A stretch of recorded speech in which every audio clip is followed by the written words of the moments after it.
ഞാൻ ആരാണെന്ന് എനിക്കറിയാം. എന്റെ സ്ഥാനം എന്താണെന്ന്. ഇല്ല, നിനക്കറിയില്ല. എന്റെ മനസ്സിൽ നീ ഇപ്പൊ ഒരു കുഞ്ഞാണ്. ഇന്നലെ പിറവിയെടുത്ത ശിശു, ഒരു ഇളം പൈതൽ. ഞാൻ അത്രയുള്ളൂ അല്ലേ? അതുപോലെ അത് മതി, എനിക്കതാ ഇഷ്ടം. ചുമ്മാ കിടന്ന് കരഞ്ഞാ മതിയല്ലോ. അത് വേണം, ഇത് വേണം, അമ്മയും അവരെ പിടിച്ചു തരണം എന്നൊക്കെ പറഞ്ഞു. അങ്ങനെ ആശിച്ചൊന്നും തരാൻ നിനക്ക് അച്ഛനുണ്ടായിരുന്നല്ലോ ഇതുവരെ. ഇനി അത് ഞാനാകാം. കിട്ടാതെ പോയി എന്തൊക്കെയാണെന്ന് പറഞ്ഞാൽ മതി. പറയാണ്ട് പിന്നെ പറ.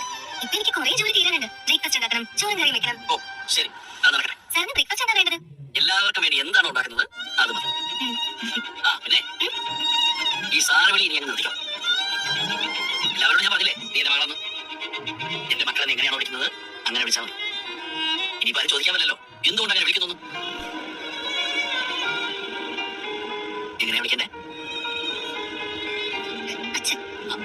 ആ അങ്ങനെ. ഇനി ഞാൻ ഈ വിളി മാറ്റത്തില്ല. എന്നെ കൊന്നാലും മാറ്റത്തില്ല. വേണ്ട, ഞാൻ മരിക്കുന്നത് വരെ അങ്ങനെ തന്നെ വിളിക്കണം.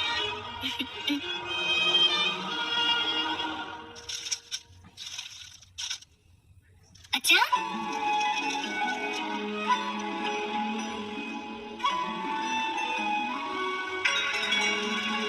അച്ഛാ. എന്തുവായി മോളെ? അച്ഛന് ദോശയും ചട്നിയും വേണോ? ഇടിയപ്പവും കടലക്കറിയും വേണോ? ഇഡ്ഡലി സാമ്പാറും വേണോ? ഇത് മൂന്നും ഓരോ പ്ലേറ്റ് പോരട്ടെ.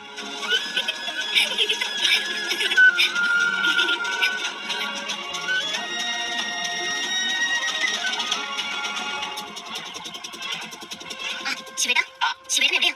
ശിവേട്ടൻ അർജന്റായിട്ട് ഇങ്ങോട്ട് വരേണ്ടി വരുമെന്ന് തോന്നുന്നു. എന്താ കാര്യം? രാജീവ് വന്ന് അലീനയെ കടപ്പാട്ടൂര് വൈജയുടെ വീട്ടിൽ നിന്ന് ഇറക്കി വിട്ടായിരുന്നല്ലോ.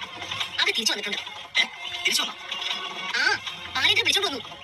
എന്തിനാ അവളെ വീട്ടിൽ കയറ്റിയേ? അപ്പൊ തന്നെ അവളെ അടിച്ചിറക്കണ്ടേ വൈജ? അവൾക്ക് എന്നാ ചെയ്യാൻ പറ്റും? ബാലേന്ദ്രൻ അവളെ വിളിച്ചോണ്ട് വന്നിട്ട് ചെയ്തത് എന്നതാണെന്ന് ശിവേട്ടൻ അറിഞ്ഞു. അലീനയെ ദത്തുപുത്രിയായിട്ടെന്ന് പ്രഖ്യാപിച്ചു. ഇനി മുതൽ അവൾ അവിടെ വേലക്കാരിയുമല്ല, ഹോം നഴ്സും അല്ല. ബാലേന്ദ്രൻ ദത്തെടുത്ത മകളാണ്. അവൾക്കും ബാലേന്ദ്രന്റെ മക്കൾക്കുള്ള സ്ഥാനവും അവകാശവും ആ വീട്ടിലുണ്ടായിരിക്കുമെന്നൊക്കെ പറഞ്ഞിരുന്നു. അപ്പോ രാജീവ് വന്ന് ചെയ്തെല്ലാം വെറുതെ ആയോ? വെറുതെ ആയെന്ന് മാത്രമല്ല, പ്രശ്നം ഒന്നുകൂടി വഷളാവുകയും ചെയ്തു. നേരത്തെ അവൾ വീട്ടുവേലക്കാരിയാണല്ലോ എന്നൊരു സമാധാനം ഉണ്ടായിരുന്നു. ഇപ്പോ അവള് ബാലേന്ദ്രന്റെ ദത്തുപുത്രിയല്ലേ? എന്താ കഥ? ഇനി അവളോട് വല്ലതും പറയാൻ പറ്റുമോ? ജോലി ചെയ്യിപ്പിക്കാൻ പറ്റുമോ? ഞാൻ അയാളെ വിളിക്കട്ടെ, എന്താ കാര്യം ചോദിക്കട്ടെ. അതുകൊണ്ടൊന്നും ഒരു ഫലം ഉണ്ടാവാൻ പോണില്ല ശിവേട്ട. ബാലേന്ദ്രനെ വലിയ രാജാപാട്ട് വിളിക്കുവോ? അയാൾ ആജ്ഞാപിക്കും, എല്ലാവരും അനുസരിച്ചോളും. അത് അങ്ങനെ വിടാൻ പറ്റത്തില്ലല്ലോ. ബാലേന്ദ്രൻ പഴയ ബാലേന്ദ്രനൊന്നും അല്ല. അയാളിപ്പോ വലിയ സംഭവമാണെന്ന് നാട്ടിൽ അങ്ങ് അഴിഞ്ഞാളുവാ.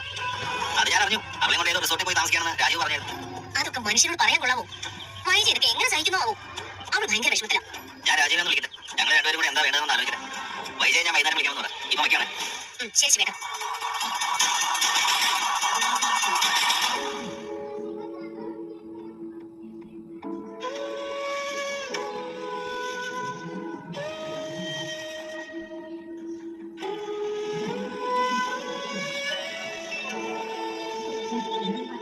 സർ,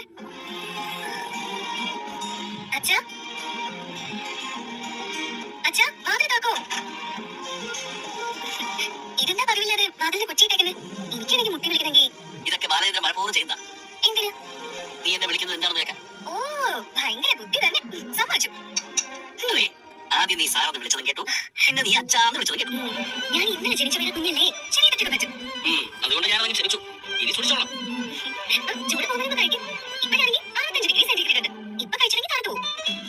ചൂടില്ലെങ്കിൽ വേറെ ഫുഡ് ഉണ്ടാക്കിയിട്ട് വരും. ഇല്ല, നീ മേക്കിംഗ് ഇല്ല. അതല്ലാതെ അന്നൊക്കെ കുക്കിംഗ് കൊണ്ടിരുന്ന ജോലിക്കാർ പോയി. എങ്ങോട്ട് പോയി? പിടിച്ചോട്ടോ. ഓഹോ, അപ്പൊ കുക്കിംഗ് ആരാ ചെയ്യുന്നത്? ബാലചന്ദ്ര മീനൻ സാറിന്റെ ഒരു മോള് കഷ്ടപ്പെട്ട് ബുദ്ധിമുട്ടി ചെയ്തു തരുമോ? ആണോ? ഭയങ്കരം തന്നെ. എവിടെയായിരുന്നു ഇത്രയും കാലം ഈ മോള്? കിഴക്കൂട്ടെന്ന് പറയുന്ന ഒരു സ്ഥലമുണ്ട്, തിരുവനന്തപുരത്തിനടുത്ത്. എന്നിട്ട് ഇപ്പോഴാണോ അച്ഛൻ്റെ അടുത്ത് വരുന്നത്? അച്ഛൻ വിളിച്ചില്ല, അത് പറഞ്ഞില്ല. ഇന്നലെയാ വിളിച്ചത്, അപ്പഴേ ഓടി വന്നു. ഓ അങ്ങനെയാണ്. ഇനി ഈ മോള് മക്കളെയോ കരക്കൂട്ടത്തേക്ക്? ഇല്ല, ഈ അച്ഛന്റെ കൂടെ തന്നെയാ. ഉറപ്പാണേ? നല്ല ബെസ്റ്റ് അച്ഛനും മോളും. എന്താ? അല്ല, അച്ഛനും മോക്കും ഒരേ പ്രായം. അച്ഛനും ഇന്നലെ ഉണ്ടായിരുന്നു, അച്ഛനും മോളുണ്ടായിരുന്നു ഇന്നലെ. അങ്ങനെയല്ല, ഓഫനേജിനെ അഡോപ്റ്റ് ചെയ്യാൻ വേണ്ടി മക്കളില്ലാത്ത കപ്പിൾസ് വരും. അഡോപ്ഷൻ ഡീഡൊക്കെ എഴുതി സൈൻ ചെയ്ത് കൊണ്ടുപോകും. അന്നാണ് ജീവിതത്തിൽ ആദ്യമായിട്ട് അവർ അച്ഛനും അമ്മയും ആകുന്നത്. അന്ന് തന്നെയാ ആ കുട്ടി അവരുടെ മകനും മകളും ആകുന്നത്. ഈ മകളെ മാത്രം എന്താ ആരും അഡോപ്റ്റ് ചെയ്യുന്നത്? രജിത മമ്മി കൊടുത്തില്ല. ഒരുപാട് പേര് ഇഷ്ടപ്പെട്ട് ചോദിച്ചോളൂ രജിത മമ്മി പറയുമായിരുന്നു. എന്തുകൊണ്ടാ കൊടുക്കുന്നത്?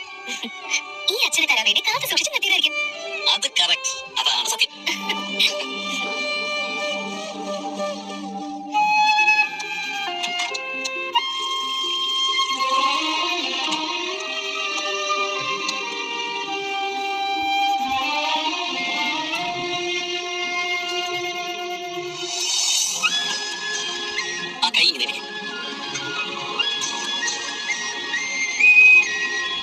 എനിക്ക് വേണ്ടി ആഹാരം ഉണ്ടാക്കി തരേണ്ട കയ്യല്ലേ ഇത്?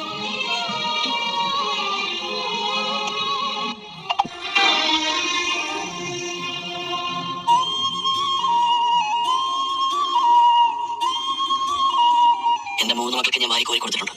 നിനക്കല്ലേ കിട്ടാതെ പോയത്?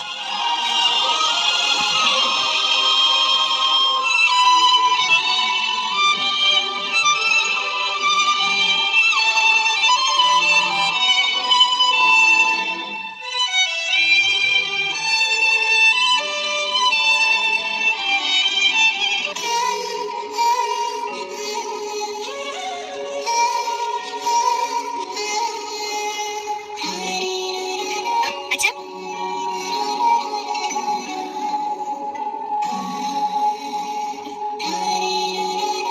അച്ഛാ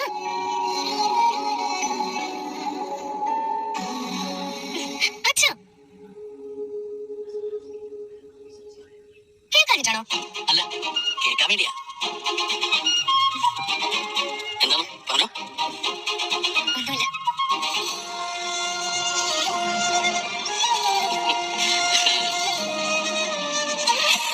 അമ്മേ അമ്മ എവിടെ പോവാ?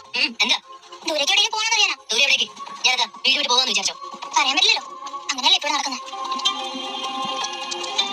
അച്ഛനോട് അതിനെ ശേഷിയുള്ള വിരോധം തീർക്കാൻ അമ്മയുടെ അവസാന തടവാണല്ലോ ഇറങ്ങിപ്പോക്ക്. ഇനിയിപ്പോ അങ്ങനെ ഒരു മനസ്സിൽ വെച്ച് ഇറങ്ങിപ്പോന്ന് വിചാരിച്ചു. ഞാനിവിടെ ഇറങ്ങി പോകുന്നതാണോ നിന്റെ വിചാരം? എന്റെ പൊന്നമ്മ, അമ്മ ഇങ്ങോട്ട് ഇറങ്ങി പോണ്ട. അമ്മ സമാധാനമായിട്ട് ഈ വീട്ടിൽ തന്നെ കഴിയുന്ന കാണാൻ എനിക്കിഷ്ടം. ഞാൻ സമാധാനത്തോടെയാണോ ഇവിടെ കഴിയുന്നത്? നിങ്ങളൊക്കെ കാണുന്നല്ലേ ഞാനിവിടെ ആരാണെന്നും എന്റെ സ്ഥാനം എന്താണെന്നും. എന്തിനു പറയുന്നു? നിങ്ങളുടെ സ്ഥാനത്തിന് മീതെ ഒരുത്തി പ്രതിഷ്ഠിച്ചു കഴിഞ്ഞല്ലോ ദത്തുപുത്രിയായിട്ട്. അതെല്ലാം കേട്ട് നിന്ന് അംഗീകാരവും കൊടുത്തു എന്റെ മക്കൾ. അച്ഛൻ പറയുന്ന അനുസരിക്കാതെ പിന്നെ എന്ത് ചെയ്യും? മറിച്ചൊരു വാക്ക് വേണ്ടാൻ അച്ഛൻ സമ്മതിക്കും.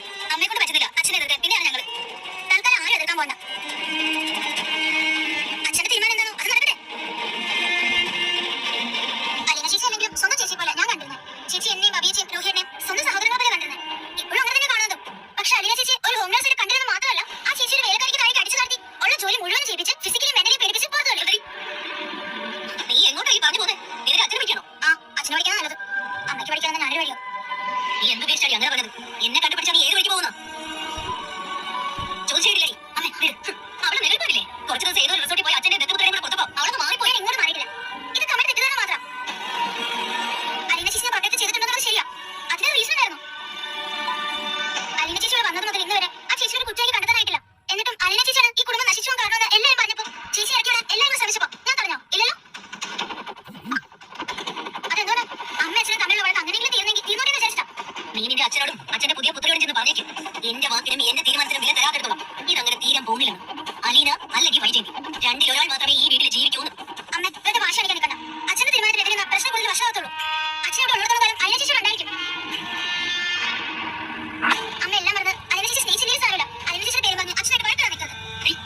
അമ്മേ അവളെന്തെങ്കിലും പറയട്ടെ. ശരിക്കും അമ്മ അവിടെ പോവാ. ഞാനിങ്ങോട്ട് പുറപ്പെട്ടു പോകുന്നില്ല. അമ്മയെ ഹോസ്പിറ്റലിൽ കൊണ്ടുപോയി വലിച്ചു മാറ്റിയിട്ട് നേരെ കൊല്ലപ്പള്ളി കൊണ്ടുപോയി ആക്കണം. ദത്തുപുത്രിയായി പ്രഖ്യാപിച്ച് അവളെ ഇവിടെ നിർത്തിയെങ്കിലും അവളിവിടെ തുടരാൻ ഒരു കാരണം കൂടി ഉണ്ടല്ലോ. അമ്മയുടെ കെയർ ഗീവർ എന്ന പദവി അതെടുത്ത് കളഞ്ഞ പിന്നെ ആ പേരും പറഞ്ഞ് ഇവിടെ നിർത്താൻ പറ്റില്ല. ഇനിയുള്ളത് ദത്തുപുത്രി. ആ പദവി അവൾക്ക് ചാർത്തി കൊടുത്ത ആളെ കൊണ്ട് തന്നെ അത് എടുത്ത് കളയിക്കാനുള്ള മാർഗവും എനിക്കറിയാം.